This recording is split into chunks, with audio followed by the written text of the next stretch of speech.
Greetings and welcome to another episode of Jedz Moto, and today we're going to be talking about something that's not particularly motorcycle related. This is actually the conversation / build process of the Honda Insight Gen 1 Turbo.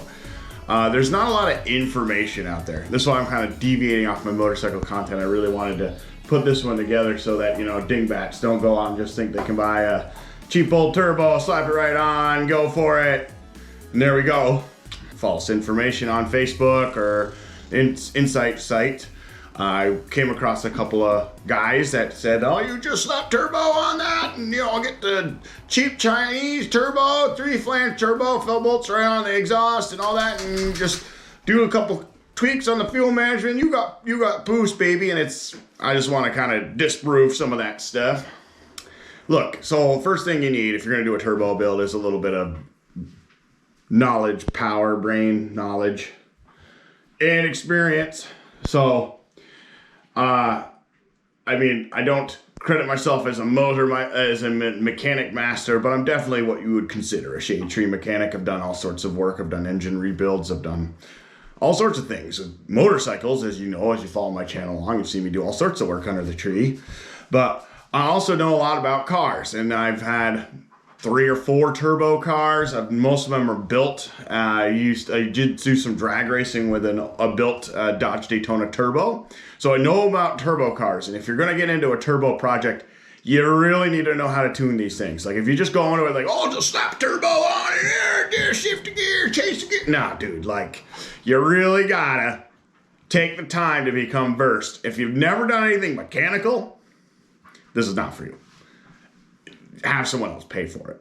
But if you're somewhat mechanically knowledgeable, you know how to put an exhaust system together, and you know how to run oil lines and do some drilling and maybe some basic welding. Yeah, it's no big deal to do a turbo, especially if you're doing small boost numbers. And that's what I was gonna talk about in this little introductory video. So first off, let's discontinue the rumor that you can buy a turbo that has the 3-flange turbo and it'll bolt right up to the port, dude. It'll just bolt that right up to the port. It goes right up to the port on the car. This isn't a representation of the flange that your car, your Honda Insight Gen 1, goes to the catalytic converter. This is your downpipe flange. This is the turbo. This would be the turbo. As you can see, they don't line up. They don't even come close. So don't listen to dingbats that say, oh, just order turbo, motorcycle turbo, put it right on, dude, it'll bolt right. No, it won't bolt on, dude. So stop doing false information to people because it won't work. You need to buy these flanges. So basically, you can make it work, but you need to you can buy these on eBay. They're called downpipe flanges. It's the 3-flange, Honda 3-flange. I think they were on some of the J series, the J30s, V6s. I think, don't quote me on that. We're talking about Insights, we're not talking about Accords. So, anyways, that will bolt right up to the cylinder head. And then, use your little handy dandy welder, and then you weld on your bracketry, like that. Have I done that yet? No. I'm not there yet. This is introductory. But I'm telling you, you can't just buy a turbo and expect to slap it on. Nor is there a lot of clearance. Like you're gonna pinch oil lines. It's just not a good idea. You wanna be able to have that spacer off the back of the engine so you have a little more moving room for your hands. Right here is a GT15 clone turbo. Yeah, I bought a Chinese turbo. Sue me. I'm not going for massive power here, folks. I'm just looking to get a little more oomph out of my Insight. The IMA system on my car is bad. There's something wrong. I went to rebuild it a couple weeks ago, and the car wouldn't turn off. IMA light was flickering. I was getting some weird smells coming out of the back. I rebuilt my battery pack. I got 7 codes. So I'm IMA-less. And I'm probably going to remain IMA-less because I had to pull the whole IMA fuse out because the car wouldn't turn off unless I pulled that fuse out. So there's something wrong. Fine. cheap car. It is what it is. So anyways, back to turbo. So this guy, you know, this is a cheap part of the build. I'm gonna tell you this bill's probably gonna cost about $1,500. Gonna do it right, it's gonna cost about 15. So let's talk about the turbo. It's a GT15 clone. You can do the GT12, but here's the thing. With the GT15, you're gonna have way more aftermarket support. There's more aftermarket support for the GT15 to Civic D-Series engine, and I'm gonna tell you, there's like a couple bits I got that fit the Insight that will make your life easier. You just buy the D15 turbo kit, but it works with a GT15. If you go to GT12, you have to customize all the oil fittings and all that stuff. I decided to just be lazy. But, you know, the GT15 is still a tiny little turbo. You can tell, really small inlet. You know, make sure you check your turbo when you buy it, that there's not a lot of play. This one's all good. So you can tell I got the intake, the blower side of the compressor all rigged up, ready to go. I'm running 2-inch. I'm going to be doing an intercooler on this. I'm not sure if we're going to do front mount or top mount. Not sure yet. Doesn't really matter. We'll cross that bridge when we get to that bridge. We're not even there. The turbo's not even in the car yet. And that I got this stainless line, which is actually comes in the next part. D-Series oil kit for your Garret turbo. I think this supports up to GT15 to GT35. So basically, it comes with all these fittings that you get for your turbo. I have them on the GT15. You know, I got the fittings here and the fittings on the bottom here for the return. I got, like I said, it's not all installed yet, but there's your return. And the cool thing is they give you an oil return line. That'll get you back down to your sump. But you got to return the oil back to the turbo, back to the oil sump. You got to get off the pressurized line. That you drill your oil pan, and then that goes on the inside. You got to pull the oil pan, no big deal. And then yeah, screw that in, and then you have a nice secure non-threaded oil pan. It's just there. It's just done, sealed up. And then it has this cool little T that will tee off your oil pressure sensor location on the back of the cylinder head. So you can plumb oil. You don't even have to like mess with that. It comes with everything. You know, the kit was like, I want to say $100. It wasn't too bad because, you know, all the Civic boys, they all like turbo, their D15s, D17s, and whatever, their little stock engines, which is cool. Like, so there's a lot of, if you're willing to go GT15, there's a lot of aftermarket stuff that'll just make your life a lot easier. The GT15 stuff is just easy to work with. So you're gonna do a turbo. What do you need? Like, what exactly do you need? Well, so there's 3 stages to this. Like if you're gonna look at Honda Insight, there's 3-stage turbo kit. Stage 1, if you're looking to, you know, get a little oomph, if your IMA is out, you're looking to gain like, you know, 5 PSI. So if you get up to 5 PSI, you're really only getting, you know, 15 horsepower. So you're gonna get about, on a car like this, you gotta understand about 5 PSI is gonna be about 15 horsepower on this size engine, which is substantial. 15 horsepower is like 30% of the engine power that you make. So that's gonna be noticeable, but we're not talking big numbers here. So stage 1, that's stage 1. Stage 2 is 5 PSI to about 9.9 PSI. You can't go to 10 without going into more further modifications. So I call stage 2 is like you're basically pushing the maximum of, you know, the electronic infrastructure before you start having to fool the ECU and all that stuff. And you really need to use a fuel controller if you're going to go to do the up to 9.9 PSI or an injector controller, because you're going to have to control the fuel better. And the little injectors on an FMU are only good to about 5 PSI. That's what I've read. I wouldn't trust them past that anyways from what I've read. And stage 1 works great for some people. Stage 2, you're looking at 9 PSI. Let's say call it 10 PSI. You know, you're looking at, you know, 30 horsepower. So now your car's pushing that 80 horsepower mark on the engine, on the gas engine. So, you know, that's actually pretty brisk. for a little car like that. Actually, like 80 horsepower will probably make that thing move pretty good. That's kind of where I'm going at this moment in time. And then there's stage 3, which would require, you probably could utilize a GT15. You're really going to go past the maximum capacities of a GT12. But the GT15 will get you into that 15 horsepower, 15 PSI mark. You're looking at, like I said, once you get to atmospheric pressure and boost, you can, in theory, double the horsepower of the engine. So, you're looking at like 100, 120 horsepower. Like I said, I don't know the numbers off the top of my head. I'm also trying to be conservative. It might be higher than that. But, you're looking at a 100 horsepower car, which is still like, K-swap it. And you could, theory, say you spend about the same amount of money and K-swap in an old junker K24 from an Accord. But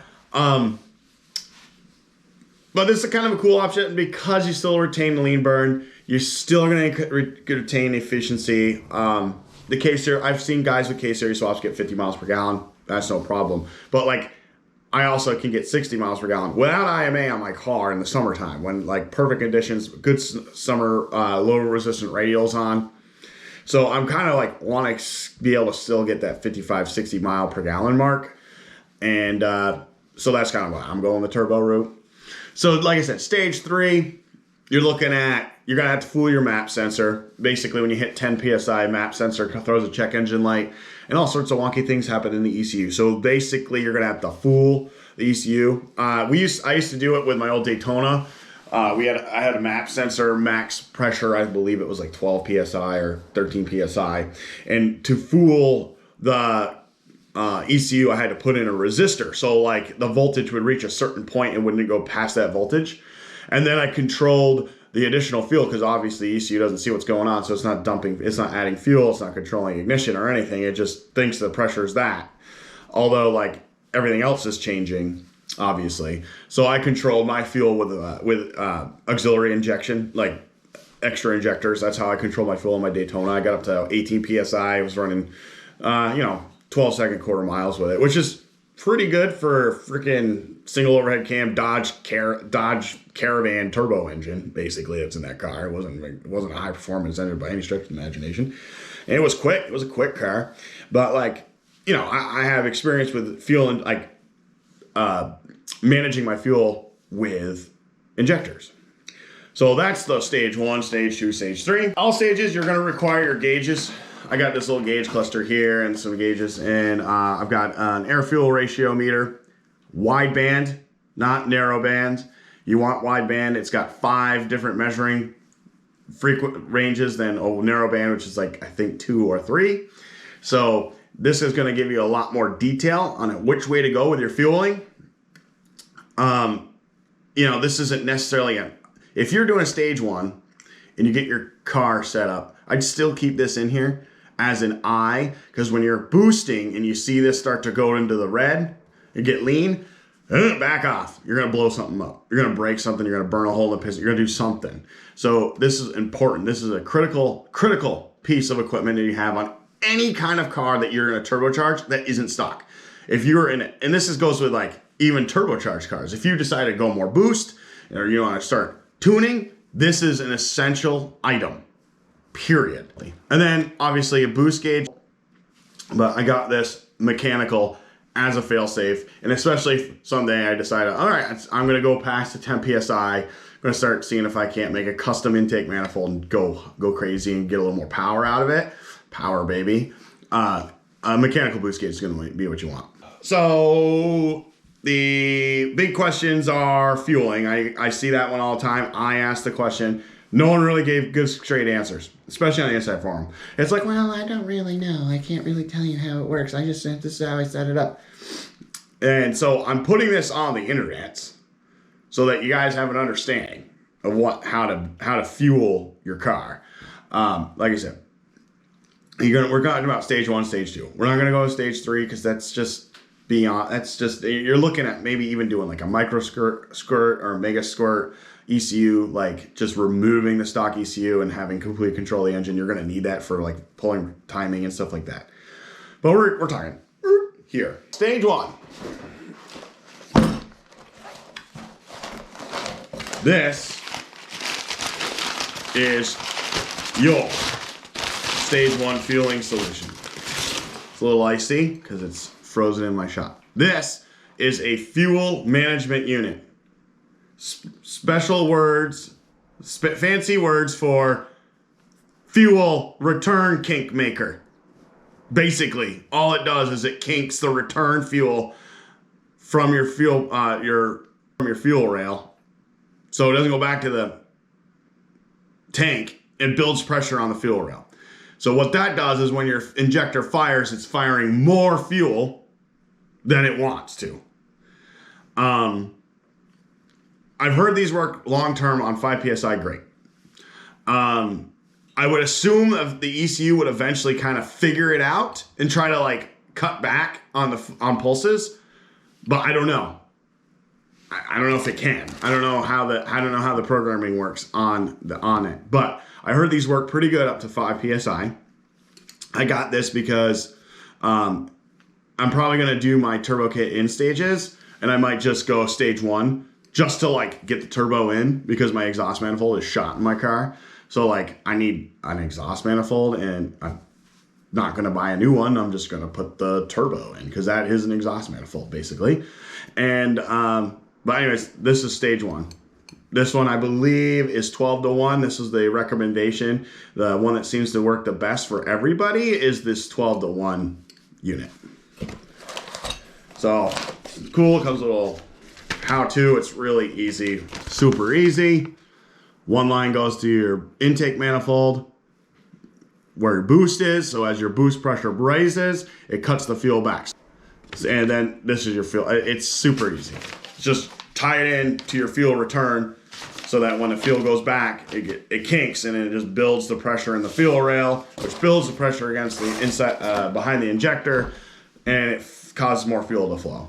Now, like I said, like it works, and a lot of people have great result with it. And if you're gonna run 5 psi, no turbo, and I think a lot of the like the inside, like there's this one, that video where they don't talk about how they run their setups. They just do a custom exhaust and they talk about that and they go for a run, and you could tell the car is running at 5 psi. You can tell it's not running great, like high power. Is probably running an FMU. I'm guessing it's running an FMU, unless they have some software that they could flash the ECU, the Honda ECU flash. Which they may. They might be able to pull some timing and add some fuel that way. But yeah, so I mean it works. But if you're looking to get a little more, is Split Second. That's the brand. That's the biggest question. It took me months to figure out what people should run. Split Second additional injector controller. I haven't used this brand, but I have used similar for controlling fuel injectors. So basically, here's your map sensor for the injector controller. It monitors your manifold absolute pressure and will adjust firing for your injector. It has two. This one has 2 injector spots. So if, like in my Daytona, when I was running, I had 2 additional injectors. One would fire at one time at 15 pounds of boost. The other one would fire at 18, 19 pounds of boost. So I'm always getting fuel. So this is how I'm going to control it. I'm not going to use 2 injectors. I'm just going to use one. And then 1000 cc high flow injector. That's what it looks like. And another question I get all the time is how do you install this? How do you get this to get into the intake manifold, or do you drill it in? This is something I used in the past and it's worked. So I'm going to try it again this time. Get a 2-inch. I'm using 2-inch intercooler tubing. This would go right like on top of the throttle body or right to the side of the throttle body. Injector goes in, nice and snug. You clamp that on. I'd probably use 2 hose clamps just to be safe. And then run my fuel line on the top, tee it in. Then I would get fuel pressure on that. So you can tell there's no obstruction. And then it will create a good firing spray as the boost builds. Done this before. I've done this technique before, and it worked pretty dang good. So that's how we're doing it this time with the Insight, because there's no information. People talk about, oh, I use an additional injector, but they don't have pictures. They don't talk about it. They go like dementia. Like they forget. Like, oh, I forgot how I set it up. That's how I do it. I use an injector controller. Okay, what kind? What software? I've even private messaged folks that have done this setup years ago, and they just won't get back to me, or they'll get back like, oh, it's just something. I can't remember anything. I'm telling you, it's documented. This is the way to go. Get a split second. This is expensive. It's an expensive option, but this one will allow you to actually more accurately control your fueling. And there's going to be times where like the engine's going to try to pull fuel, so you'll have to go back and edit and add fuel again. And you're just going to keep an eye on that air fuel ratio meter to make sure that you're hitting your stoich. Don't want to go too rich, don't want to go too lean, you just want to be right in the middle. So that's basically the whole kit and caboodle, folks. That's how I'm going to do a turbo on an Insight. You know, it's going to be, it'll be fun. It'll be a fun little project. Like I said, I'm not trying to make a race car out of it. I'm still trying to make an economy car, but I'd like to be able to pass people. But that's the basics, man. Like, it's super simple. If you've done turbos before, it's no big deal. It's, you know, the engine seems to be pretty robust unit from what people have said that are running turbos. They've got 200,000-300,000 miles on their engines and still running turbos, and cars running great. You know, and you gotta understand too, is like a lot of the componentry, you look at it like the transmission and the drive shafts, all that stuff. It's like, yeah, it's not heavy duty stuff, but we're talking about a 1,000cc engine. And it's 1,000 cc's. It's not like it's not like Hayabusa high performance engine. It's actually pretty mild engine, just there to get just kind of complement the IMA, really. It's like those two units were designed to work together very well, but unfortunately, when hybrids get 20 years old, things just go awry. And thanks for tuning in, and if you like to see, make sure you like and subscribe. I'll keep you posted on the progress of the Insight Turbo. So, and I also got motorcycle content. If you guys are tuning in, you're like, ooh, I'm here for Jedz Moto. This is a motorcycle channel. Well, it is. Like, don't get me wrong. I'm still doing motorcycle stuff, still posting things for motorcycles. So, that's still gonna come. I gotta upgrade the brakes on my 79 GS 1000. I've gotta, I gotta do the exhaust on my GL 1506 Goldwing. I got stuff to do. So don't worry, film's gonna be coming out. But thanks for tuning in, and I'll see you around.